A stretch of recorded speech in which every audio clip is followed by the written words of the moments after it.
ओम नमः सिद्धेभ्यः। ओम नमः सिद्धेभ्यः। ओम नमः सिद्धेभ्यः। मंगलम भगवान वीरो मंगलम गौतमोहिनी मंगलम कुंद कुंदाद्यो जैन धर्मोस्तु मंगलम सर्वमंगल मांगल्यम सर्वकल्याणकारकम प्रधानम सर्वधर्माणां जैनम जयतु शासनम जैनम जयतु शासनम।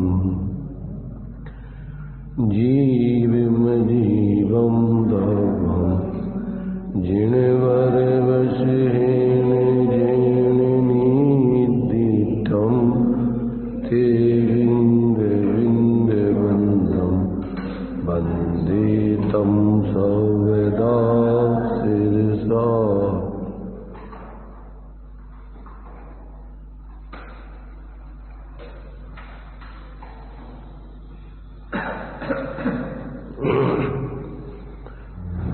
गाथा 44 चल रही है अपनी।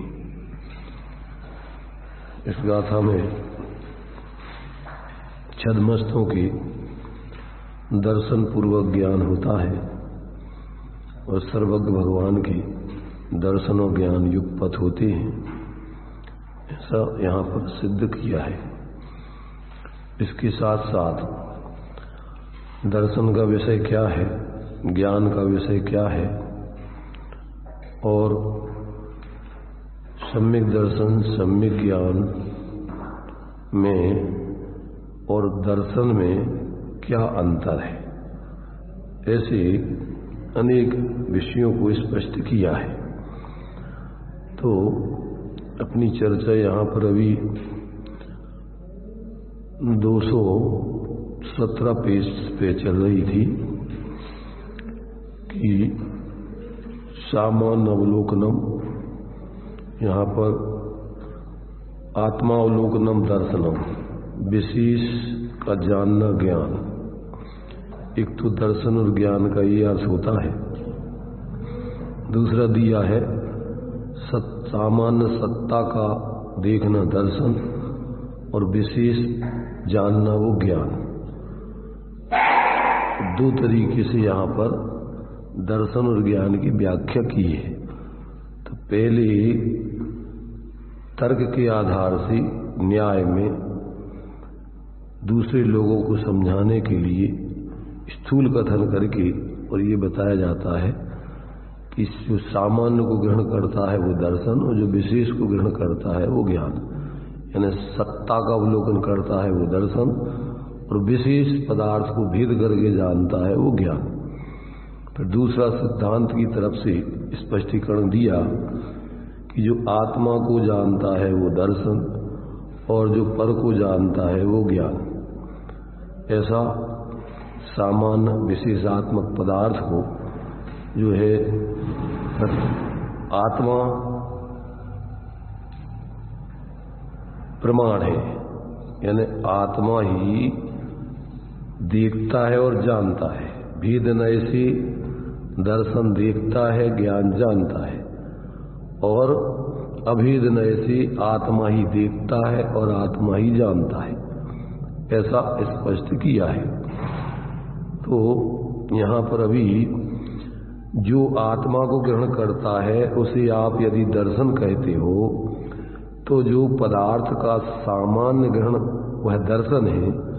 इस गाथा का अर्थ आपके कथन में किस प्रकार घटित हो सकता है, ये प्रश्न यहाँ अपन को यहाँ से चल रहा है। मिल गया प्रश्न? 217 पेज पर प्रश्न है। ये प्रश्न यहाँ से वहाँ ऊपर, इसके ऊपर तक अपन ने ले लिया था। इधर की शंका ली थी कि यदि दर्शन बाह्य विषय का ग्रहण नहीं करता है तो अंधे की भांति सब मनुष्यों को अंधेपन का प्रसंग आता है। यदि दर्शन आत्मा को ग्रहण करता है और ज्ञान पर को ग्रहण करता है, तो दर्शन क्या है, फिर पर को नहीं जानता है, पर का ज्ञान नहीं होगा, अंधे की तरह हो जाएगा।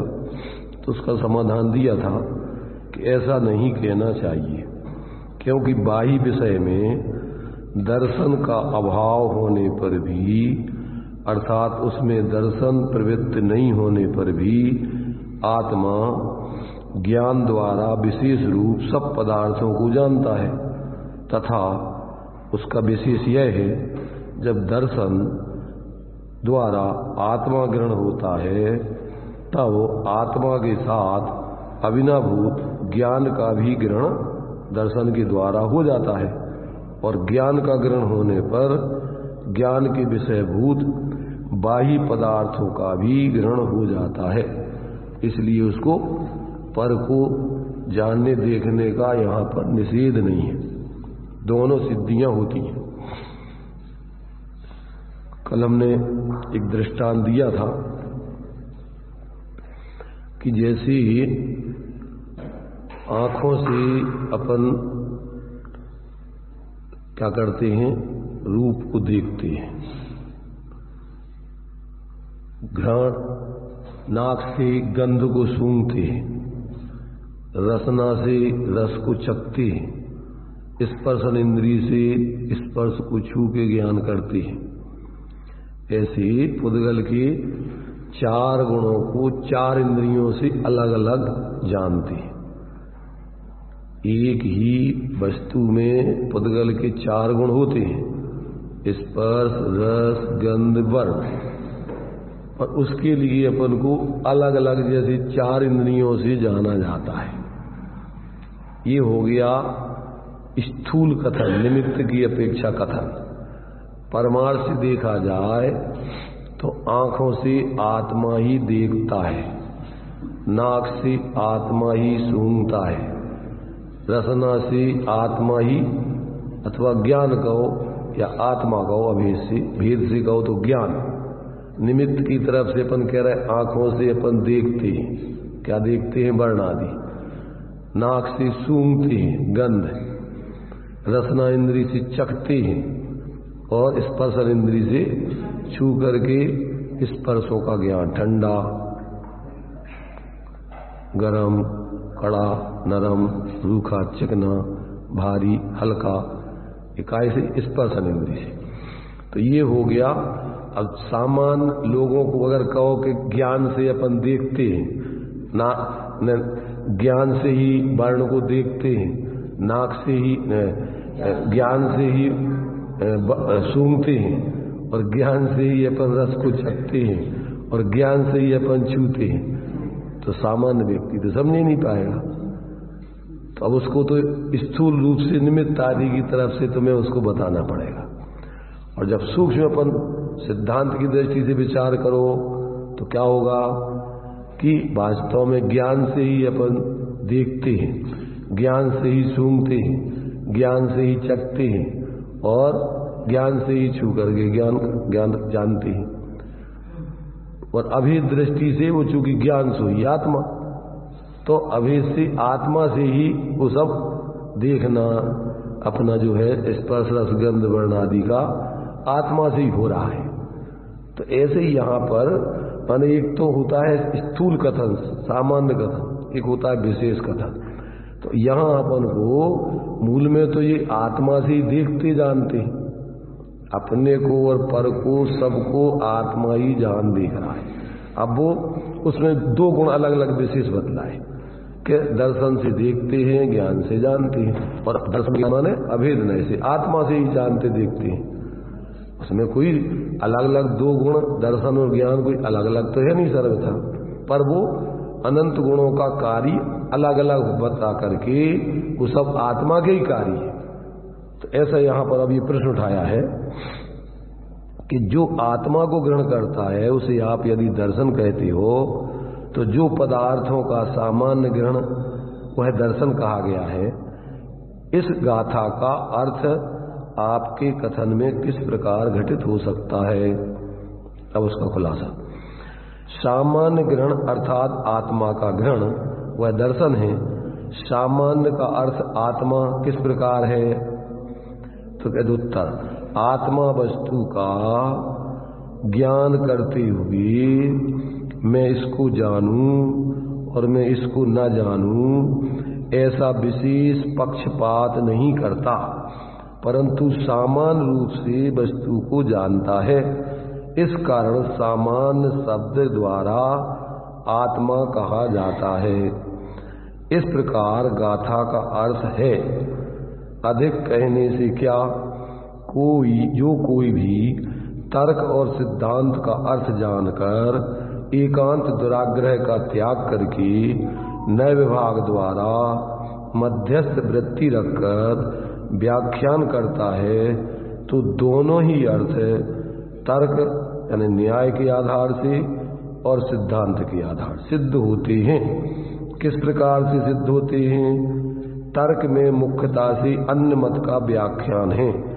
वहां जब कोई अन्य मती पूछता है कि जैन दर्शन में जीव के दर्शन और ज्ञान ये दो गुण कहे हैं, वे किस प्रकार घटित होते हैं, तब उससे कहते हैं कि जो आत्मा को ग्रहण करता है वह दर्शन है, तो वे समझ नहीं सकते। अतः आचार्यों ने उन्हें प्रतीति कराने के लिए स्थूल व्याख्यान से बाह्य विषय में जो सामान्य का ग्रहण है उसका नाम सत्तावलोकन रूप दर्शन स्थापित किया, और जो यह सफेद है इत्यादि विशेष परिच्छेदन हुआ उसे ज्ञान संज्ञा से स्थापित किया। इस प्रकार दोष नहीं है। सिद्धांत में मुख्य रूप से स्वासमय का व्याख्यान होता है, वहां सूक्ष्म व्याख्यान करते हुए आचार्यों ने जो आत्मा को ग्रहण करता है वह दर्शन है, इस प्रकार व्याख्यान किया है। इस प्रकार से इसमें कोई दोष नहीं है। जैसे क्या होता है, विवक्षाएं जो भी दी जाती हैं, अगर उन विवक्षाओं को नहीं समझे और विवक्षाओं को किस अपेक्षा से वो कथन किया जा रहा है उसकी अपेक्षा नहीं समझे, तो ये सब झगड़े खड़े होते हैं। अभी जैसे अपन देख रहे हैं ना कि आंखों पांचों इंद्रियों के विषय अलग अलग है, पांचों इंद्रियों के विषय अलग अलग है। तो अब जैसे ये मानो कि जैसे ये पांच इंद्रियां माने एक शरीर के पांच अंग हैं, एक ही शरीर है और इसके अंग पांच है, और जानने वाला आत्मा भी अंदर में एक ही है, पर उसमें अलग अलग गुण हैं। तो अलग अलग गुणों का अलग अलग कार्य बतलाया गया है। अस्तित्व गुण का कार्य क्या है, मस्तत्व गुण का क्या है, द्रव्यत्व गुण का क्या है, अग्रु लघुत्व गुण का क्या है, आदि जितने भी गुण हैं उन सबके कार्य अलग अलग बतलाए। परंतु ये सब किसके कार्य हैं? अभेद दृष्टि से देखो तो एक आत्मा के ही कार्य हैं।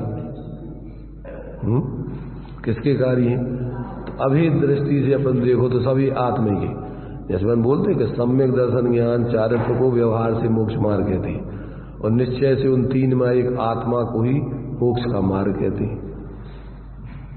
दोनों में क्या अंतर हो गया? सम्मत दंसरणाणम चरणम मोक्षस्य कारणम जाने व्यवहारा, और निश्चय दो तत्तीय मयो नियो अप्पा। निश्चय से उन तीन में एक आत्मा ही मोक्ष का मार्ग है। तो मैंने भेद करके जब कथन करते हैं तो ये एक एक गुण का अलग अलग उसका भेद करके स्वरूप बता रहे। सिद्धांत में आत्मा की ही प्रतीति सम्यक दर्शन है, आत्मा का ही ज्ञान सम्यक ज्ञान है, आत्मा का ही स्थिरता सम्यक चारित है, और निश्चय से कहें तो उन तीन मय एक आत्मा ही मोक्ष का मार्ग है। मोक्ष का मार्ग कोई तीन अलग अलग तो है नहीं कि दर्शन का मार्ग अलग हो, ज्ञान का मार्ग अलग हो, चारित्र का मार्ग अलग हो। माने श्रद्धा ज्ञान चारित्र क्या करते हैं, उस एक अपनी अभेद आत्मा की अपने रूप श्रद्धा करते हैं, उस एक आत्मा की अपने रूप जानते हैं और एक आत्मा को ही अपने रूप माने उसमें ही स्थिर होते हैं। तो वो तीनों भी एक आत्मामय है। दर्शन ज्ञान चारित्र क्या है, तो एक आत्मामय ही है, उससे कोई अलग नहीं है। तो उन तीनों मय एक आत्मा का, इस प्रकार तीनों मय एक आत्मा ही मोक्ष का मार्ग है निश्चय से। तो भेद और अभेद का कथन और उपचार और अनुपचार का कथन, उपचार का कथन, असद्भुत व्यवहार आदि का कथन, इस संयोग का ज्ञान कराने के लिए। जैसे आंखों से अपन देख रहे, कान से सुन रहे, नाक से सूंघ रहे, जबान से चख रहे, स्पर्शन इंद्री से स्पर्श करके जान रहे। तो अब ये क्या है, शरीर के 5 अंगों के माध्यम से जानने वाला आत्मा तो वही है और उसका क्षयोपशम भी सर्वांग से है। क्या आत्मा में क्षयोपशम कहाँ है, माने गंध को सूंघने का क्षयोपशम क्या इतने जहां नाक है वही है क्या, आत्मा में सर्वांग है, पर वो तो केंद्र विशेष है कि यहां से वो सूंघने का काम यहां से करता है और वो अखंड आत्मा है, खंड खंड तो है नहीं। तो अपन अब ऐसे लगता है जैसे अलग अलग तरीके से वो जान देख रहा है, परंतु एक ही आत्मा है। वो माध्यम उसके भले ही अलग अलग हैं, पर वो ज्ञान ही देख रहा है, ज्ञान ही जान रहा है, ज्ञान ही माने स्पर्श रस गंध वर्ण आदि का सबका। जैसे सर्वज्ञ भगवान को कोई इंद्रिय विशेष से ज्ञान नहीं होता है, वो क्या करते हैं, वे बिना इंद्रियों के ही सबको जानते देखते हैं। तो वो आत्मा से ही जानते देखते हैं और आत्मा मय होकर के ही जानते देखते हैं, पर आत्मा में आते नहीं, आत्मा पर में जाता नहीं, पर उसका ऐसे ही स्वपर प्रकाशी स्वभाव है कि वो इस प्रकार से अपने रूप रह करके ही पर को जानता देखता है।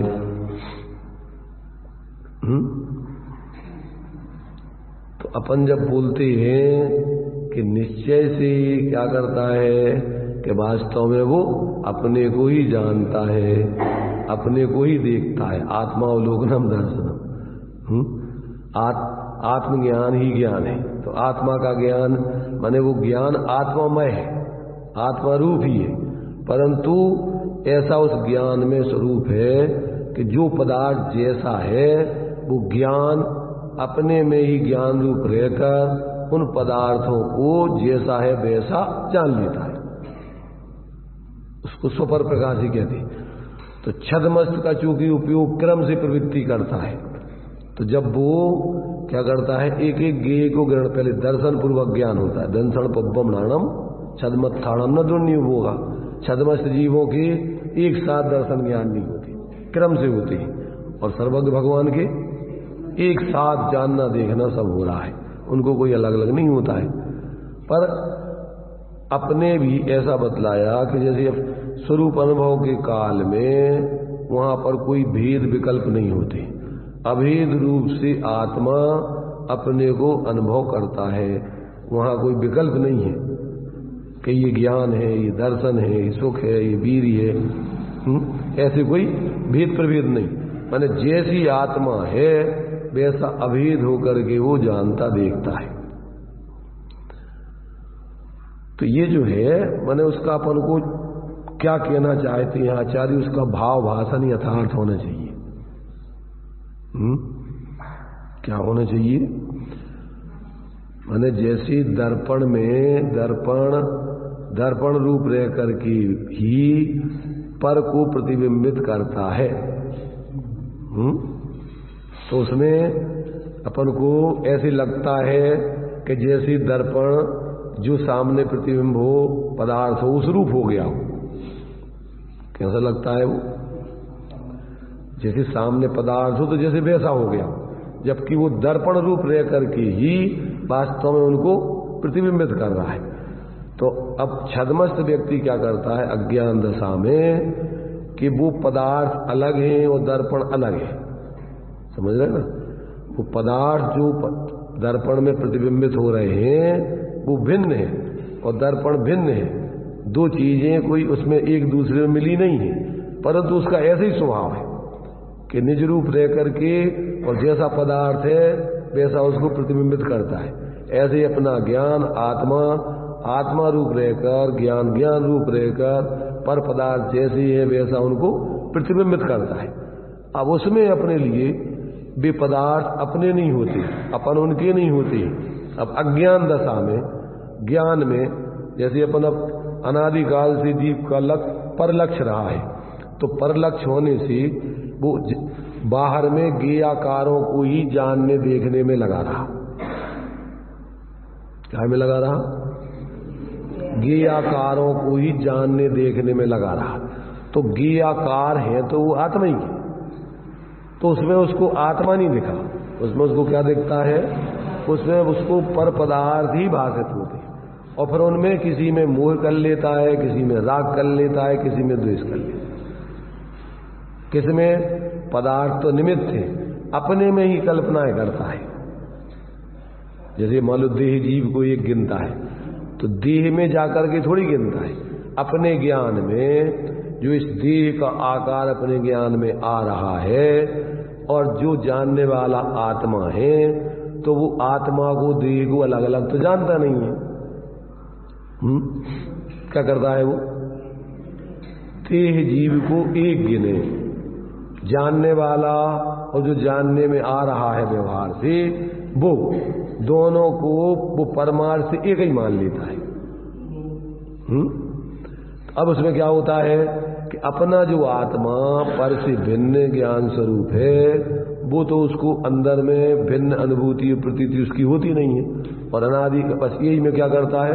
पर लक्ष्य करके शरीर आदि को ही अपना स्वरूप जानता मानता रहता है और निरंतर फिर इस शरीर में मोह करके, इस शरीर के अनुकूल पदार्थों में राग करके और इससे भी प्रतिकूल पदार्थों में द्वेष करके और कल्पनाएं करता रहता है।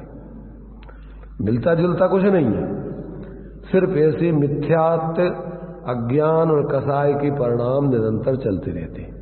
कभी भी उसका अपना पर से भिन्न ऐसा आत्मा का सामान माने ज्ञान स्वरूप आत्मा है, उसका इन सब ज्ञेयों से पृथक अपने ज्ञान स्वरूप आत्मा की अनुभूति प्रतीति स्थिरता कभी हुई नहीं। तो क्या है कि निरंतर ऐसी मिथ्या कल्पनाएं करके जीता रहता है। कभी भी आज तक एक परमाणु इसका कभी होता नहीं है, हुआ नहीं है, हो सकता नहीं है।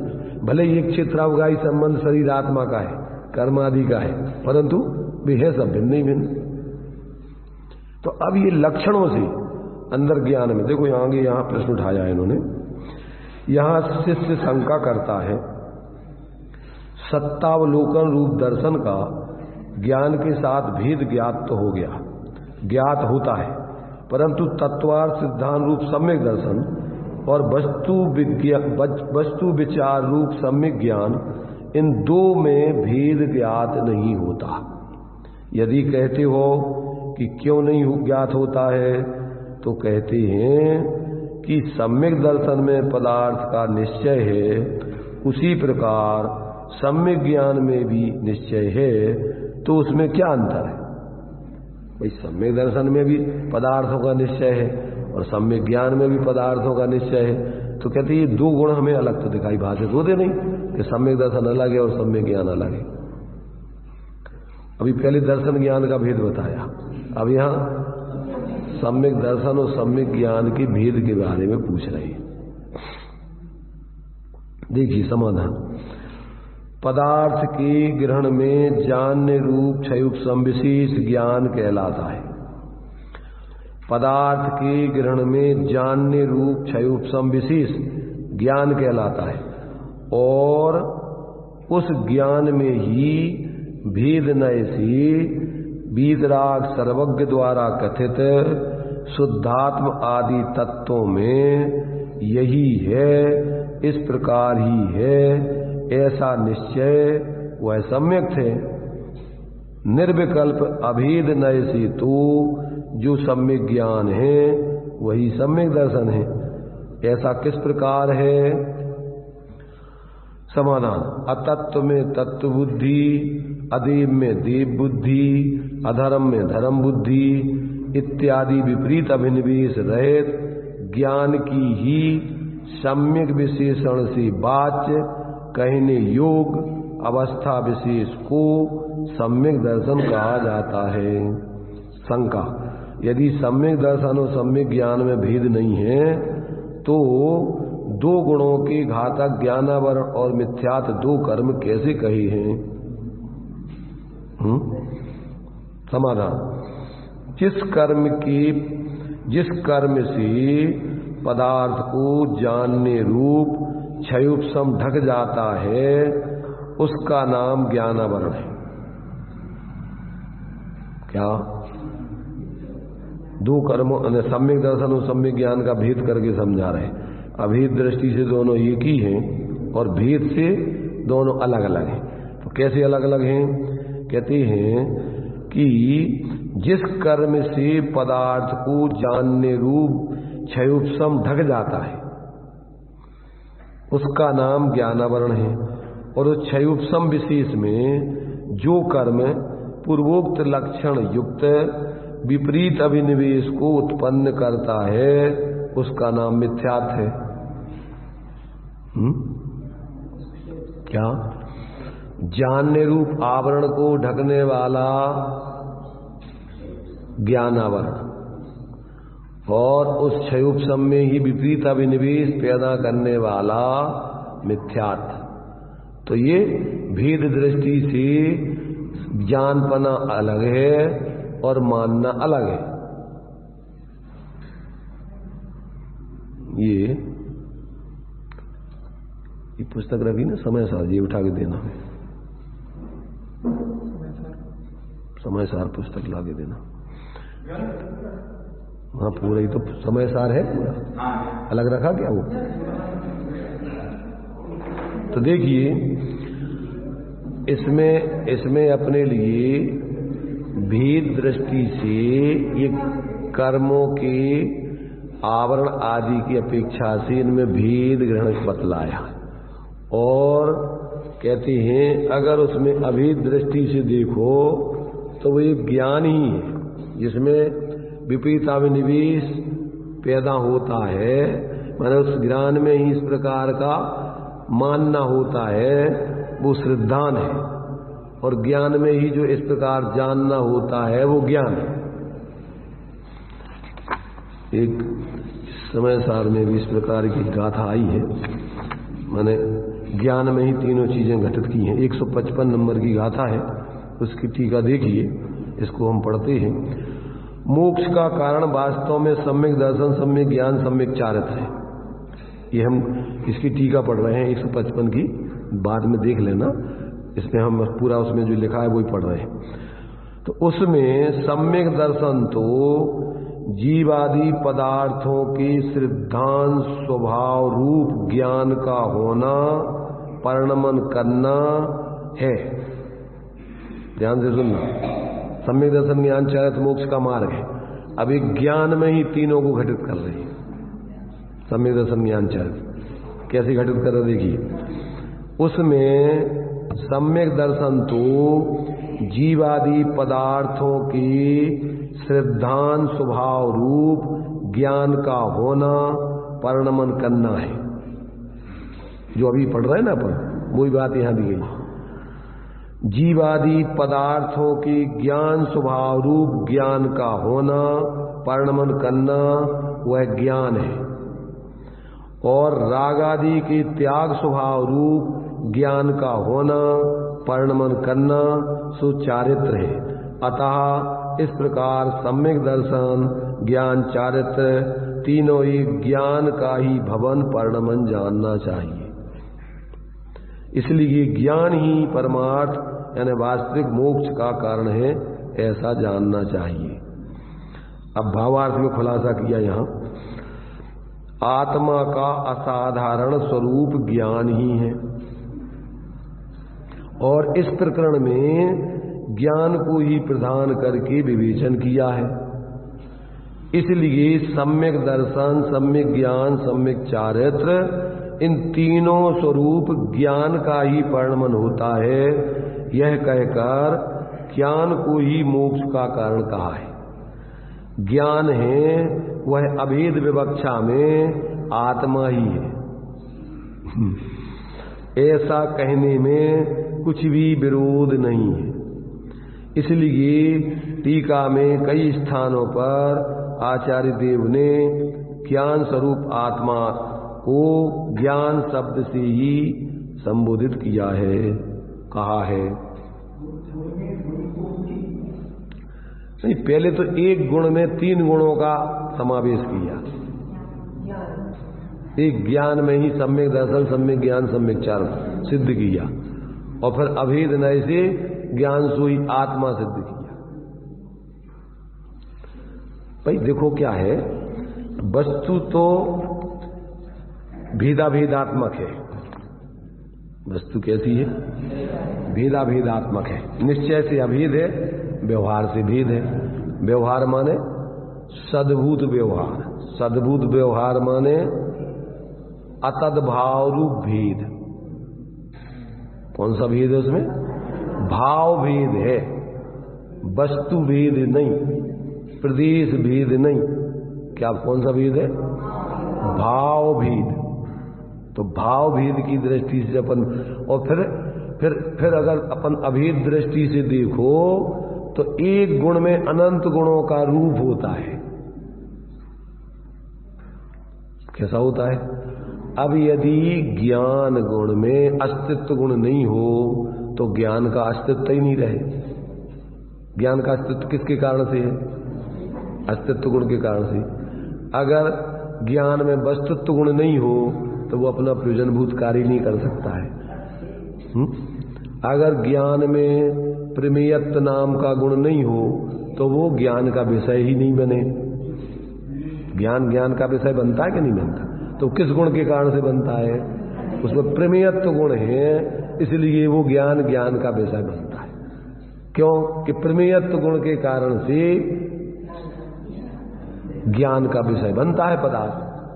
प्रमेयत्व गुण का काम क्या है? जिस गुण के कारण से पदार्थ किसी न किसी ज्ञान का विषय बनता है, तो पदार्थ में द्रव्य गुण पर्याय सब आ जाती है, और एक एक में सब कुछ है। ज्ञान की जहां पर्याय है वहां पर ज्ञान गुण भी है और द्रव्य भी है, और द्रव्य है तो मतलब सभी गुण हैं उसमें। जो अपन ये बोलते ना, ज्ञान की प्रतिपल उठे तरंग, झांकता उसमें आत्म राम। तो ज्ञान गुण, ज्ञान की बोल रहे ना, तो ज्ञान गुण, प्रतिपल उठे तरंग माने उसकी पर्याय, और झांकता उसमें आत्म राम माने द्रव्य। तो उसी पर्याय में अनंत गुणात्मक पूरी वस्तु भी है। माने सोने के कुंडल कड़ा अंगूठी जो अवस्था है, उस अवस्था में सोने का क्या क्या है?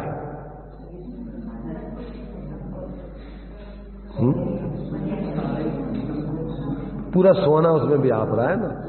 परंतु जो अपन अवस्था की दृष्टि से देखते हैं तो कथनचित वो अवस्था अलग है और सोना अलग है। क्यों? कि अवस्था अगर सर्वथा सोना हो तो अवस्था के मिट जाने से सोना भी मिट जाएगा। जैसे मान लीजिए चेन मिटा दी अपन ने, तो अब क्या हो गया? अगर सर्वथा वो सोना पर्याय में आ जावे तो चेन खत्म हो जाने पर सोना भी खत्म हो जाए। तो वो कथनचित उसमें तादात्म्य संबंध होता है क्षणिक, इसलिए कथनचित उस पर्याय में पूरा द्रव्य व्यापता है, कथनचित उससे अलग रहता है अतद्भाव। इसलिए जब वो पर्याय मिट जाती है तो फिर द्रव्य सामान्य रूप से जब वो दूसरी पर्याय आती है तो द्रव्य सामान्य रूप से पूरा का पूरा दूसरी पर्याय में जाता है। पर इतना अपन को ध्यान रखना चाहिए कि वस्तु अपनी गुण पर्यायों को छोड़ के पर द्रव्य गुण पर्यायों में नहीं जाती। कहां रहती है? गुण पर्यायवत् द्रव्यम अथवा उत्पाद व्यय ध्रुव युक्तम सत द्रव्य लक्षणम। वस्तु अपनी सत्ता का उल्लंघन नहीं करती, अपने प्रदेशों का उल्लंघन नहीं करती, अपने गुणों का उल्लंघन नहीं करती, अपने द्रव्य का उल्लंघन नहीं करती। वस्तु अपने द्रव्य रूप अपने क्षेत्र रूप, अपनी पर्याय रूप, अपने गुणधर्म आदि रूप ही रहती है। वो पर द्रव्य गुण पर्याय रूप कभी नहीं होती, भले ही एक क्षेत्रावगाही संबंध रहो अथवा भिन्न भिन्न स्थानों पर रहो।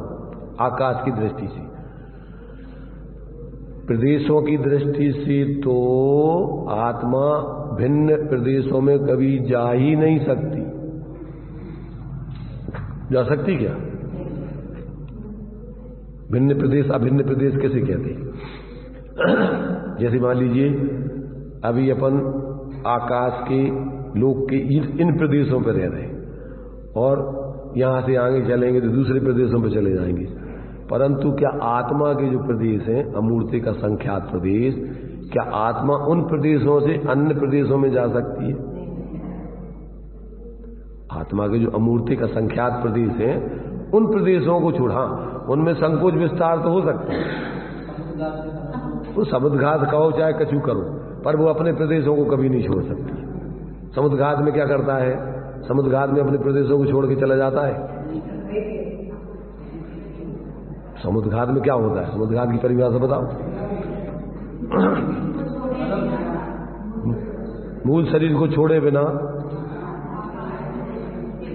और शरीर से बाहर आत्मा के प्रदेशों का निकल जाना, आत्मा के प्रदेशों का अलग हो जाना नहीं, इस प्रदेशों में रहते हुए भी पूरे आगे भी निकल जाना, इस शरीर में रहते हुए भी, मूल शरीर को छोड़े बिना इस मूल शरीर में भी आत्मा के प्रदेश रहते हैं। और जो समुद्घात जहां जहां तक होता है, मान लो 7 प्रकार का समुद्घात बतलाया, तो जहां तक भी वो समुद्घात होगा, वेदना समुद्घात है, कसाय समुद्घात है और विक्रिया है, मारणांतिक है और तेजस है, आहारक है, तो जितने प्रकार के समुद्घात बतलाए हैं उनमें मूल शरीर को आत्मा नहीं छोड़ती और आत्मा के प्रदेश पूरे के पूरे निकलते नहीं, सब जुड़े हुए ही रहते हैं। इसलिए वे अपने प्रदेशों को तो आत्मा कभी छोड़ ही नहीं सकती। अपने प्रदेश छोड़ के पर प्रदेशों में कभी आत्मा जा नहीं सकती, चाहे वो उस शरीर में रहे और चाहे समुद्घात करने में शरीर से बाहर फैल जाए, फिर भी आत्मा तो पूरी की पूरी अखंड रूप से जुड़ी रहेगी। और केवली समुद्घात, तो केवली समुद्घात में भी मूल शरीर को छोड़ के जाएगी क्या? पूरे तीनों लोकों में अखंड आत्मा के प्रदेश फैलेंगे, तो अपने प्रदेश ही रूप रहेगी। इसलिए अपने प्रदेशों को तो कोई वस्तु अपने उल्लंघन कर ही नहीं सकती, अपने द्रव्य का तो कोई वस्तु उल्लंघन कर ही नहीं सकती, अपने पर्याय का तो कोई वस्तु उल्लंघन कर ही नहीं सकती और अपने गुण धर्मों का तो कोई वस्तु उल्लंघन कर ही नहीं सकती। अपने ही चतुष्टय में रह सकती है, अपना चतुष्टय कभी नहीं छोड़ती। इसलिए स्व चतुष्टय से अस्ति और पर चतुष्टय की नास्ति, अस्ति नास्ति नाम की धर्म है उसमें, दोनों धर्म प्रत्येक वस्तु में। कौन से? अस्ति नाम के धर्म का क्या काम है?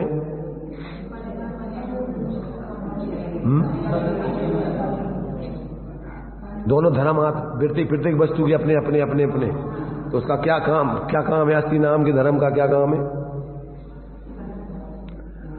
बस अस्ति नाम के धर्म का काम है स्व चतुष्टय रूप बने रहना, और नास्ति नाम के धर्म का क्या काम है? पर चतुष्टय रूप कभी नहीं होना, पर द्रव्य, पर क्षेत्र, पर काल, पर भाव रूप कभी नहीं होना। ये अपन को समझ में आ जाए तो अपना जो पर में जो मोह है, जो एकत्व ममत्व है, वो टूट जाए, क्योंकि अपनी सत्ता पर रूप कभी हुई नहीं, हो सकती नहीं, होने की व्यवस्था नहीं, तो अपन जबरदस्ती पर को अपना बनाना चाह रहे हैं, बनते तो है नहीं, बनाने का भाव यही अपन को संसार का कारण है, यही दुख का कारण है, दुख रूप है। क्या है बताइए? इस देह को चाहे अपना बनाना चाहो, ये देह तुम्हारी कभी नहीं बने। जब देह अपनी नहीं बनेगी, जहां देह अपनी नहीं तहां अपना कोई माने पति पत्नी के हो जाएंगे, बाप बेटा का हो जाएगा, बेटा माँ का हो जाएगा, माँ बेटा की हो जाएगी, कौन किसका? तो जहां देह अपनी नहीं तहां न अपना कोई घर, संपत्ति, पर प्रगट हैं ये अचेतन की तरफ से, और पर हैं परिजन लोग ये चेतन की तरफ से। जितने भी चेतन हैं वे सब परलोक में दे लिए, और जितने भी अचेतन हैं वे सब संपत्ति आदि कह करके उसमें ले लिए। तो अब क्या करना, ये 12 भावनाएं भेद विज्ञान करने के लिए वैराग उपावन माई चिंतो अनुप्रेक्षा भाई। इन चिंतत समसुख जागे जिमी ज्वलन पवन की लागे। जब ही जिये आत्म जाने तब ही जिये शिव सुख ठाने। जब जीव आत्मा को जानता है तभी जीव मोक्ष मार्ग में लगता है। जब तक आत्मा को नहीं जानता तब तक ये मोह क्षय के मार्ग में माने वैराग उत्पन्न करके अपनी स्वरूप की आराधना। मोक्ष मार्ग माने स्वरूप की आराधना, माने कोई घर गृहस्थी छोड़ के चले जाने का नाम मोक्ष मार्ग नहीं समझना।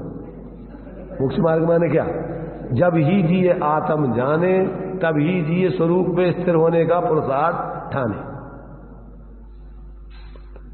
तो अब ये जब तक जीव को ये सब अपन 12 भावना पढ़ तो लेते हैं राग में, पर उसमें वैराग उत्पन्न नहीं होता है, और राग उत्पन्न हो जाता है उसको पढ़ते समय।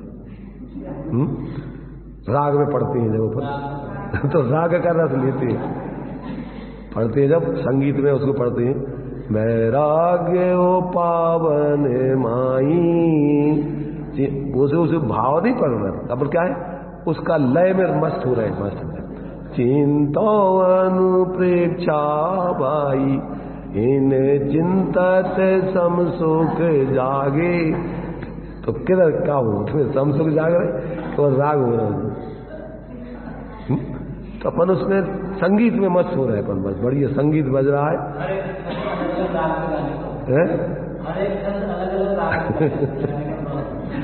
तो अपन उस राग में राग मस्त राग करते रहते हैं, पर उसमें अपन का बोल रहे हैं उसके विषय को नहीं समझते।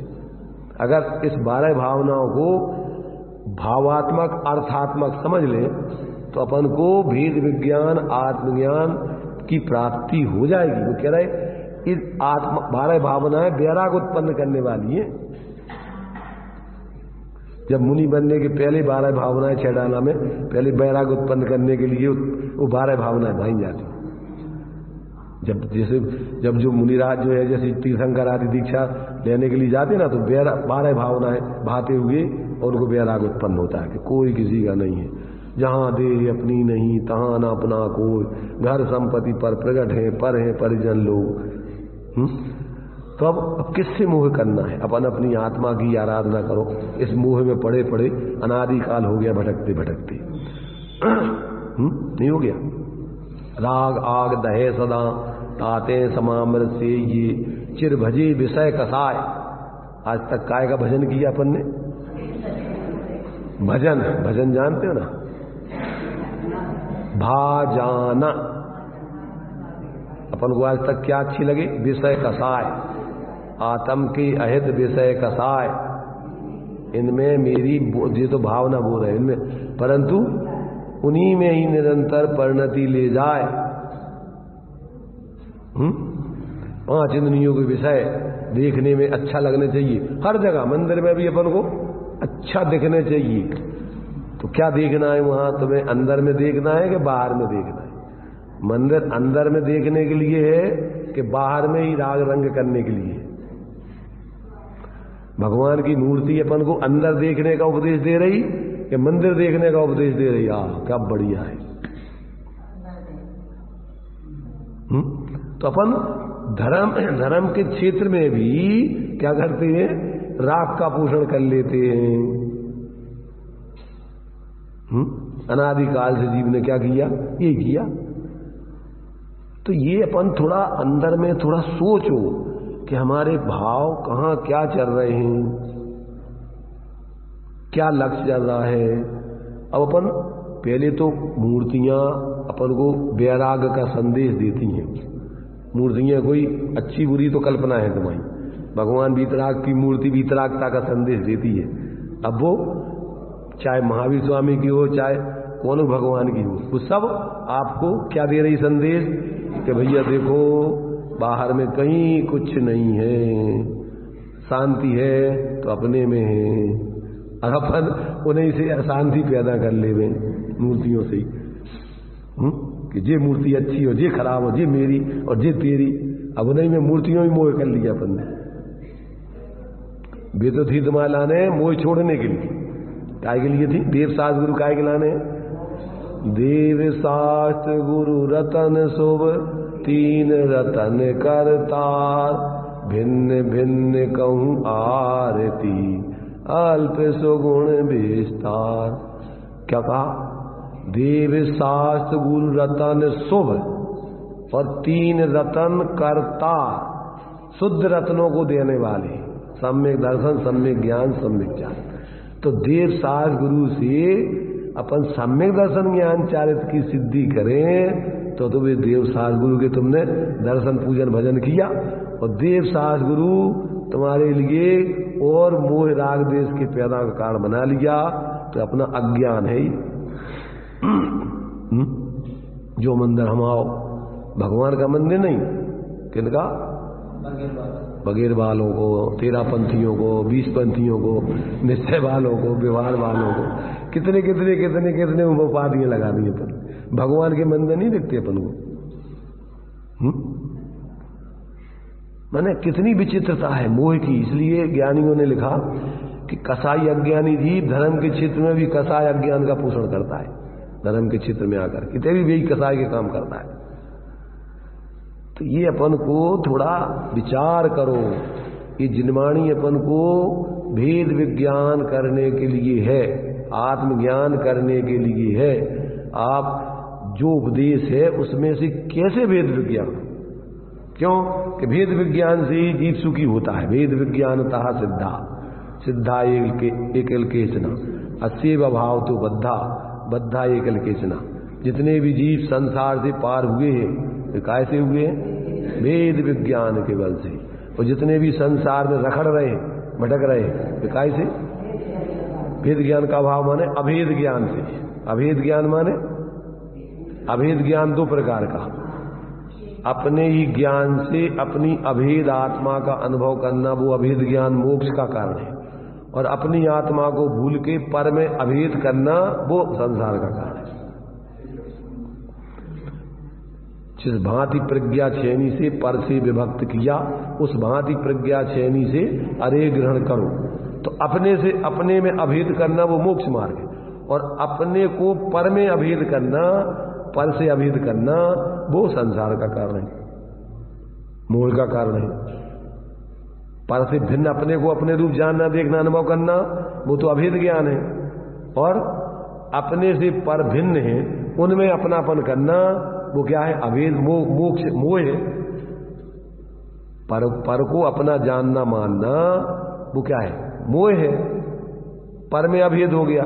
तुम्हारी आत्मा और शरीर आदि है तो अलग, और तुमने शरीर आत्मा को एक मान लिया, अभेद कर दिया। यही मोक्ष संसार का कारण, संसार रूप है। थोड़ी सी कला है, कला, सम्यक ज्ञान कला। अगर ये कला आ जाए तो फिर जहां रहो वहीं आनंद है। जहां सुमति तहां संपत्ति नाना, और जहां कुमति तहां विपत्ति निधाना। सुख का कारण क्या है? ज्ञान समान न आन जगत में सुख को कारण, यह परमामृत जन्म जरा मृत्यु रोग निवारण। जे पूरब शिव गई और अब आगे जे, सो सब महिमा ज्ञान तनी मुनि नाथ कहे। विषय चाह दब दाह जगत जन अरनि दजावे, और तास उपाय न आन ज्ञान घन घान बुझावे।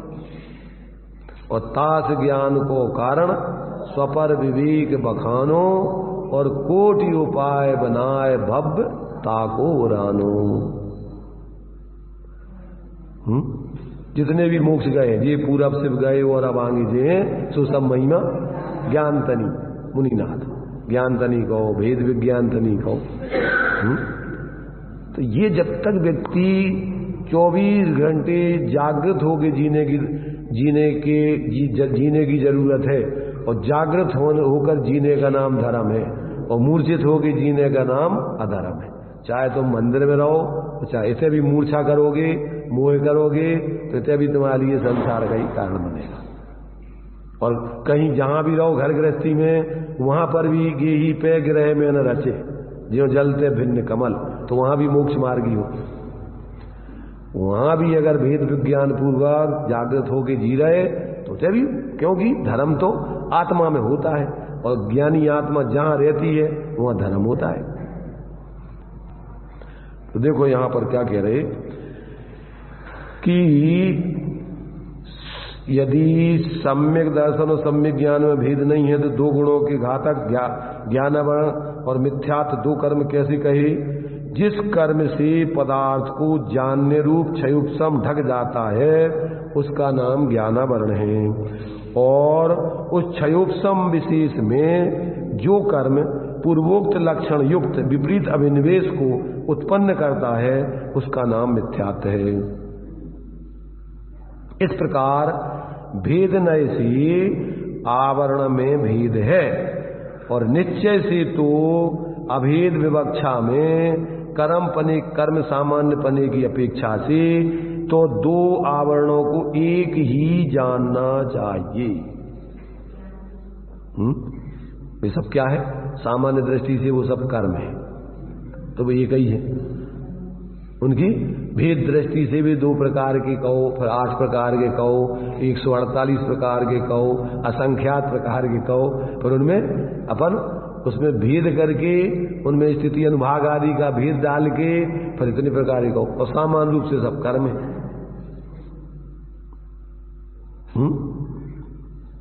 जीव भी सामान्य रूप से सब एक समान है, जो निगोद में सोई मुझ में सोई मोक्ष मजार। और भेद करके भावों के भेद से देखो तो कितने प्रकार के हो गए। संसार की दृष्टि से 84 लाख योनियां होती हैं, और मोक्ष मार्ग की दृष्टि से फिर 14 गुणस्थान होते हैं, और फिर संसारी और सिद्ध के भेद से 2 प्रकार के भेद होते हैं। तो कितने कितने प्रकार के भेद प्रभेद हो जाएंगे।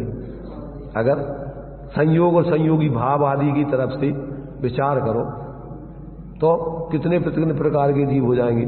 और सामान्य से देखो सब जीव एक जैसे स्वभाव वाले हैं, सामान्य सब कुछ संयोग एक तरफ रख दो, संयोगी भाव एक तरफ रख दो, और एकमात्र उनको जीव की दृष्टि से देखो। जैसे सोना अशुद्धता संयोगों को निकाल दो तो जितने प्रकार का सोना है वो सब एक समान सोना सोना सोना सोना। पर अब जी भेद प्रभेद काय के हो गए? इस संयोग और संयोगी भावों के माध्यम से इतने प्रकार के भेद प्रभेद हो जाते हैं, और उनके अभाव से फिर उतने प्रकार के भेद, जितने जितने प्रकार का अभाव होता जाता उतने उतने प्रकार से उनमें भेद पड़ते जाते हैं। पर्यार्थिक नय से और द्रव्यार्थिक नय से सब जीव एक समान, कोई अंतर नहीं है।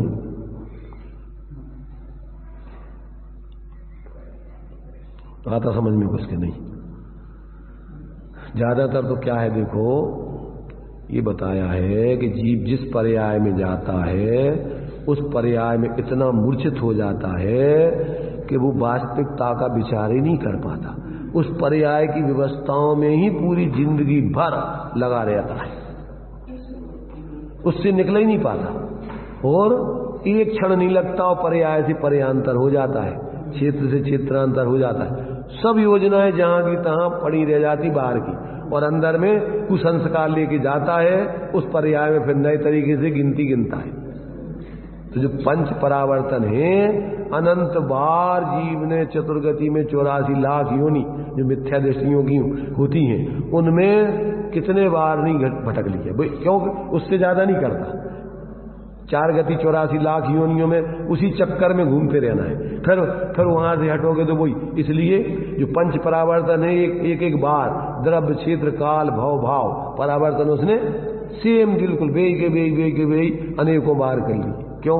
बेई भाव करेगा मिथ्यात्व अवस्था में अज्ञान बेई, और शुद्ध हो जाएगा तो सिद्ध दशा में भी सबके एक समान भाव होते जाएंगे। संसार दशा में मिथ्यात्व के भाव ये 4 गति 84 लाख योनियों के सबके होते रहते, और मोक्ष मार्ग और मोक्ष में सबके एक जैसे भाव हो गए, इसलिए वो गुणस्थान में सबके समान है। तो अगर इधर स्वभाव की तरफ आ जाओगे तो फिर विभाव का क्रम से अभाव होगे शुद्ध हो जाओगे। और अगर स्वभाव को भूलोगे तो चतुर्गति चक्कर में भी अनंत बार भी काम कर चुके जी, भूल जाता है। अरे अपन एक ही पर्याय में देखो, सुबह से उठ के रात तक अपन रोज ना करते क्या है? सुबह उठ करके क्या करते हैं? डेली करते हैं, थकते नहीं कभी, पेट नहीं भरता कभी, रोज ना वही रोटी खाना, रोज ना वही नहाना, वही धोना, वही के वही काम, और फिर भूल जाते, कल फिर जियोगे थे, फिर वही कल जियोगे, फिर वही कल जियोगे थे, और उसमें अपना पेट ही नहीं भरता। कह रही कल तो खाया था, और कल तो अपन ने सब काम फिर किए थे, और फिर आज फिर वही किए, तो उसमें कुछ मिल रहा तुम्हें? पर मूर्छित है ना, मूर्छित बेहोश है, पता ही नहीं है कि अपन कर रहे। बताओ डेली क्या करते हैं अपन? हिसाब लगाओ। डेली उठ करके सुबह से लेकर शाम तक अपन करते क्या है? हिसाब लगाओ थोड़ा। कभी सोचते हैं अपन, कभी नाव कर रहे हैं अपन जीवन में? कुछ सोच नहीं, बस आंखें मीड़ते हुए करते रहते हैं रात दिन, मूर्छित हो गए। देखो दृष्टांत दिया है, कोलू के बेल का दृष्टांत दिया। संसारी जीवों को कौन सा दृष्टांत दिया? कोलू के बेल। तो कोलू के बेल किसे कहते हैं? उसके ऊपर आंखों पे पट्टी बंधी है मिथ्यात की, और गले में घंटी लटक रही है। ये सब परिवार कुटुंब की झुंझुना लटक रहे, बजते रहते हैं घंटी। पापा, दादा, चाचा, ताता, तो ये घंटियां आवाज आती रहती है उसको। तो क्या है, गले में घंटी लटक रही है, आवाज आती रहती। और क्या है कि वो वहीं घूमता रहता है, वहीं आंखों पर पट्टी चढ़ी। अगर पट्टी निकाल दो तो चक्कर आ जाए, वो तो घूम ही नहीं सका। अगर उसके ज्ञान में आंखों की मिथ्यात की पट्टी निकाल दो तो वो काम कर ही नहीं सकती। तब क्या होता है कि उसकी आंखों पर पट्टी चढ़ी है, गले में घंटी बांध दी, और उसको वो हाँकने वाला जो उसका क्या बोलते हैं, कोलू का तेली होता है, तेली, तो वो क्या करता है, उसको थोड़े समय तक उसके संग घूमता है। और अगर वो रुकने लगता है तो एक दो फटकार लगा देता है। अब वो सोचता है कि घंटी बज रही हमारे संग, वो चल रहा है पीछे मारने वाला, तो वो तो बैठ जाता है, अपना काम में लग जाता है, और ये अपने घूमता रहता है। अब उनको कोई ना हाँकने वाला चाहिए ना कुछ चाहिए। अब वो घंटी बज रही है और उसको लगता है कि संग है ना, तो अभी खड़े हुएंगे तो मार पड़ेगी, तो फिर वह घूमता रहता है। ऐसे अपन भी क्या कर रहे हैं, आंखों में मिथ्यात की पट्टी बंधी है, और ये सब झुंझुनापन को बस मोही जीवों का परिवार में पापा आ गए, दादा आ गए, चाचा आ गए, नाना आ गए, दादा, ये बोलते रहते हैं। अपन सोच ही नहीं पाते कि अपन है क्या, अपन कर क्या रहे। रात दिन वही में लगे रहते हैं, लगे रहते, घूमते रहते होता ही, रोजीना वही काम। सुबह उठे फिर वही नहाना धोना, खाना पीना बनाना, फिर सुबह फिर मलमूत्र करना, फिर उठे फिर वही जो कर, ऐसे करते करते पूरी जिंदगी हो जाती। क्या किया जिंदगी में, हिसाब लगाओ। सोचते नहीं है व्यक्ति, रोज ना जिंदगी भर आयु प्रमाण इसी में लगा रहता। ऐसा लगता है कि हम धंधा कर रहे, फलाना कर रहे, क्या कर रहे, तो सब झूठी कल्पना है संसार की। इसलिए जब तक व्यक्ति को तत्व ज्ञान नहीं होता, तब तक वो अंदर में अपने स्वरूप का जो वास्तव में आत्मबोध है, और जो जिसमें वास्तविक आत्मिक शांति है, आनंद है, निराकुलता है, वो उसने आज तक चखा ही नहीं।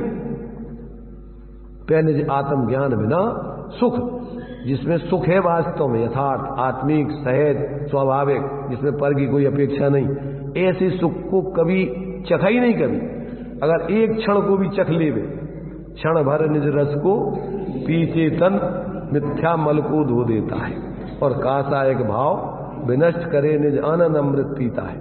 अनुपम सुख तब विलसित होता, और केवल रवि जगमग करता है, और दर्शन बल पूर्ण प्रकट होती, यही अनंत अवस्था है। ऐसी जब तक अंदर में आत्मबोध जीव को नहीं होता, इससे हटके कोई अलौकिक आनंद नहीं चखता, तब तक इस प्रपंच में ही जीव भ्रम में पड़ा रहता है।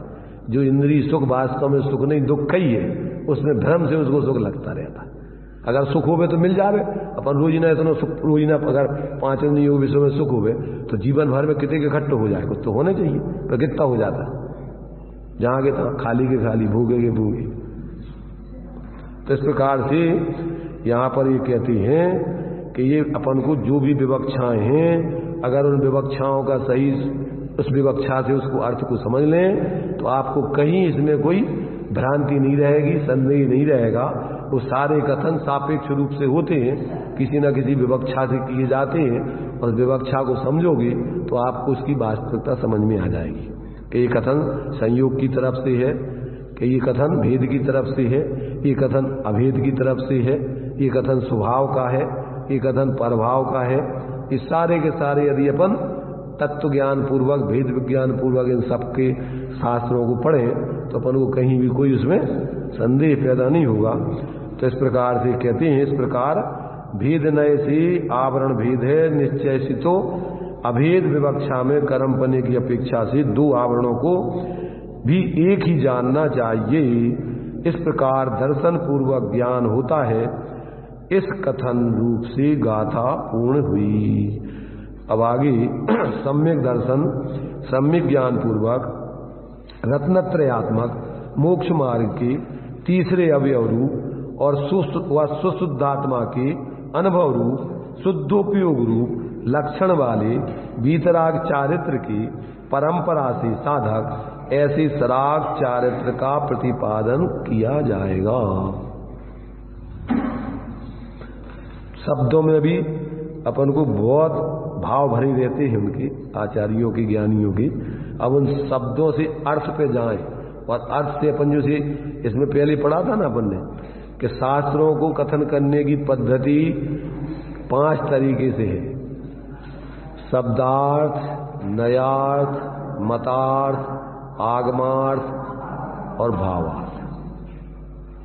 उस शब्द का अर्थ निकालो, फिर किस नय का कथन है ये, उस दृष्टिकोण को समझो, फिर किस मत के आधार का कथन है, किस मत के खंडन के लिए अथवा अपने स्वरूप के माने अपने मत के मंडन के लिए वो कथन किया गया है, वो अपन समझो कि कौन कौन सी मत में क्या क्या इस संबंध में माना गया है।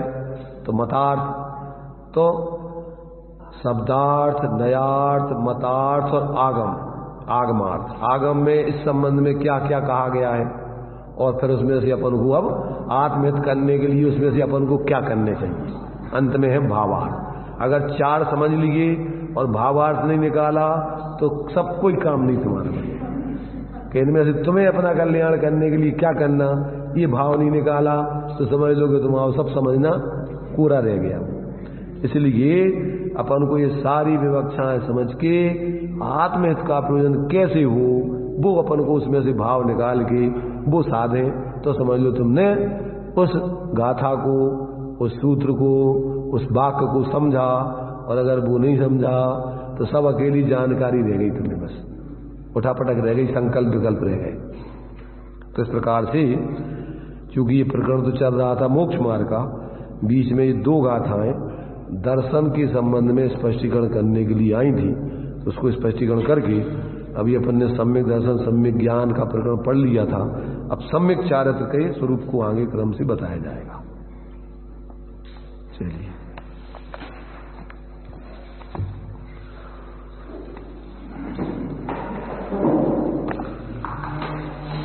निज निधि निज में मताई, यह अनंत उपकार है उसके लिए जिन गानी मां वंदना सतबार है।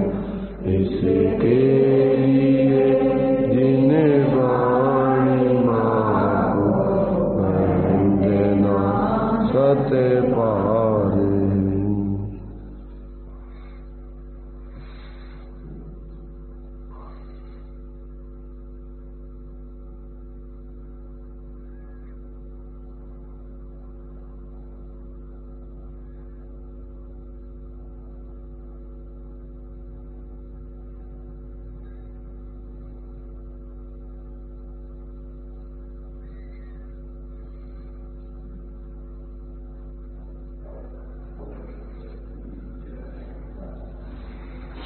द्वादशांग वाणी माता की, पंच परमेष्ठी भगवंतों की।